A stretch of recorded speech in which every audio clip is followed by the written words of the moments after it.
Hello dear students, again welcome in camp pipe. Okay, तो आज हम डिस्कस करने जा रहे हैं जेई एडवांस 2020 पेपर 1 का क्वेश्चन नंबर 11 जो कि इनऑर्गेनिक केमिस्ट्री से है। सबसे पहले जो भी इस चैनल पर नए हैं please subscribe the channel. Okay, so you can get the good content and solutions about the for previous year JEE advanced questions and a good stuff about JEE advanced. Clear? With respect to hypochlorite, chlorate and perchlorate, तो हमारे पास hypochlorite क्या होता है? HClO। Chlorate क्या होता है? HClO3। और हाइपरक्लोरेट क्या होता है? HClO4। ठीक बात है। Sorry, this is the chlorite acid, this is the chloric acid and this is the perchloric acid. ठीक बात है। तो अगर मैं यहाँ से H प्लस एंड H+ हटा देता हूँ, माइनस माइनस माइनस, तो ये हाइपोक्लोराइट हो जाएगा, ये क्लोरेट हो जाएगा और ये परक्लोरेट हो जाएगा। क्लियर?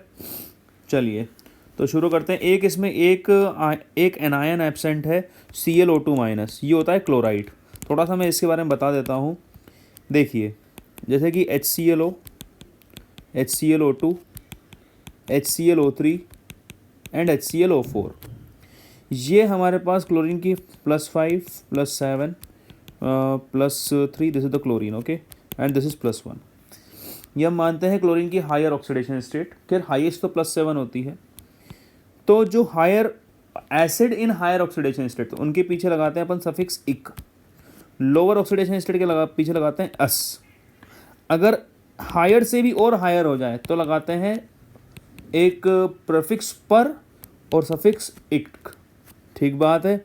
और अगर लोअर से भी लोअर हो जाए तो एक सफिक्स लगाते हैं आइट। क्लियर? तो इसको अपन बोलते हैं क्या? Chlorite acid.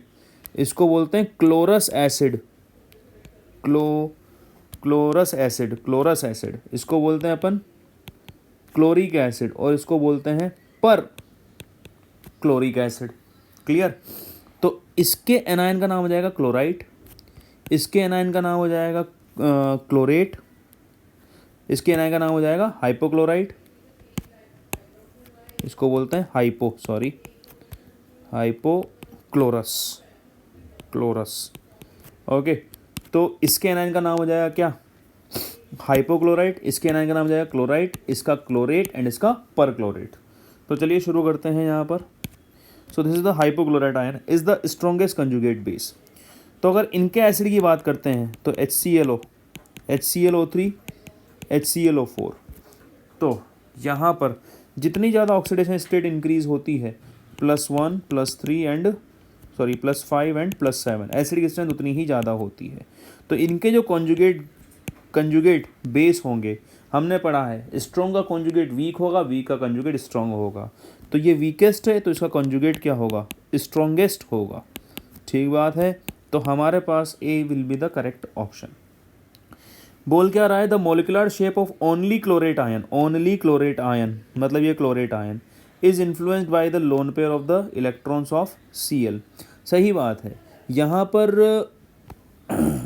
अगर मैं क्लोरेट की बात करूँ, Cl O3- की, तो Cl O3- की अगर मैं स्ट्रक्चर बनाने देखूँ तो Cl double bond O double bond O, और यहाँ पर क्या आ जाएगा? हमारा लोन पेयर आ जाएगा। ठीक बात है कि नहीं? यहाँ पर लोन पेयर आ जाएगा। तो हाइब्रिडाइजेशन sp3, तो इसकी स्ट्रक्चर जो होगी influenced by the lone pair होगी, क्योंकि ये क्या करेंगे? रिपेल करेंगे और अनसिमेट्रिकल स्ट्रक्चर हो जाएगी, और ये होगा हमारा trigonal pyramidal. Clear? So this is also correct option. Okay, चलिए now then the hypochlorite and chlorate ion disproportionate to give rise to identical set of anions। Check कर लेते हैं। हाइपोक्लोराइट Cl-, ये किस में टूटता है? डिस्प्रोपोर्शनेट होके।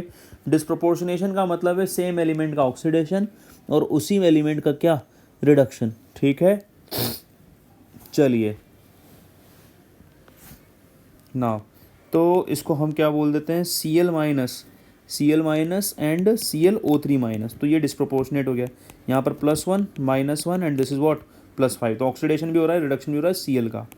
ClO3 माइनस, ये भी डिस्प्रोपोर्शनेट हो सकता है इन Cl माइनस, बट ऑक्सीडाइज होगा ClO4 माइनस। बहुत इजी क्वेश्चन था ये, ठीक बात है।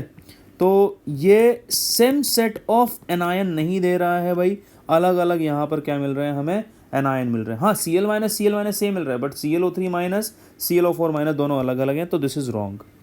The hypochloride ion oxidize the sulphide ion, this is the fact. Okay, ClO minus plus SO3 minus 2, और हमारे पास जो hypochloride ion is a good oxidizing agent, a very good oxidizing agent, Cl minus plus SO4 minus 2, so this is also correct. Okay, इसको B option को भले मैं एक बार और समझा देता हूँ। ये क्या बोल रहा है कि ClO3 माइनस ही केवल इन्फ्लुएंस हो रहा है क्लोरीन के लोन पेयर से, बाकी दोनों नहीं हो रहे हैं। बाकी दोनों इसलिए नहीं रहे क्योंकि यहाँ पर जो है ना, ये ऑलवेज लीनियर ही रहने वाला है और ये ऑलवेज टेट्राहेड्रल ही रहने वाला है, तो यहीं पर लोन पेयर इन्फ्लुएंस करेगा, बाकी जगह नहीं करेगा। So for this question A, B and D will be the correct options. Hope you like it, and if you do, then please subscribe the channel. Keep watching Campite. Thank you.